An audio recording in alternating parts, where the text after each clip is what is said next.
মার্কিন president Donald ট্রাম্পের ঘোষিত নতুন পাল্টা শুল্ক নীতি আজ থেকে কার্যকর, যাতে বিশ্বের ডজন খানেক দেশের রপ্তানি পণ্যে অতিরিক্ত কর আরোপ করেছে যুক্তরাষ্ট্র। ট্রাম্প প্রশাসনের এই নীতি দেশটিতে রাজস্ব বৃদ্ধির লক্ষ্যেই গ্রহণ করা হয়েছে বলে দাবি করা হচ্ছে।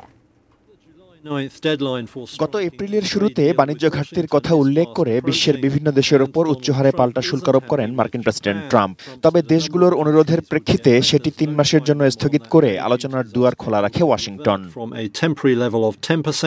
এমন প্রেক্ষাপটে চাপের মুখে ট্রাম্প প্রশাসনের সঙ্গে দেন দরবার শুরু করে সংশ্লিষ্ট দেশগুলো।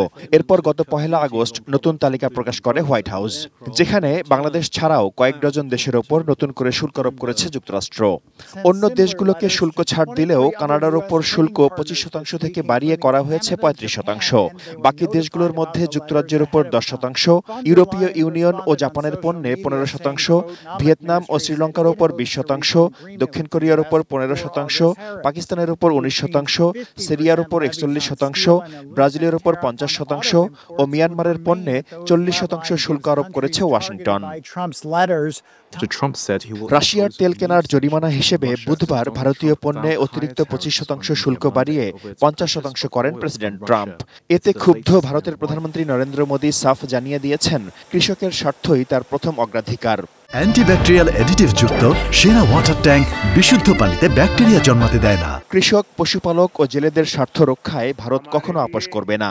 তিনি জানেন এজন্য চড়া মূল্য দিতে হবে, তবুও তিনি প্রস্তুত। সর্বোচ্চ প্রাথমিকতা হয়।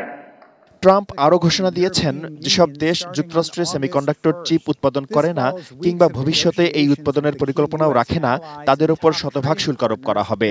বিশ্লেষকরা মনে করছেন, এটি মূলত চীনের উপর অর্থনৈতিক চাপ তৈরির কৌশল। শুল্কনীতি কার্যকরের পর তাইওয়ানের শেয়ার বাজার ঊর্ধ্বমুখী ও জাপানের শেয়ার বাজার নিম্নমুখী হয়েছে। নতুন এই শুল্ক কাঠামো ঘোষণার পরই বহু দেশ যুক্তরাষ্ট্রের সঙ্গে নতুন বাণিজ্য চুক্তির চেষ্টা অব্যাহত রেখেছে।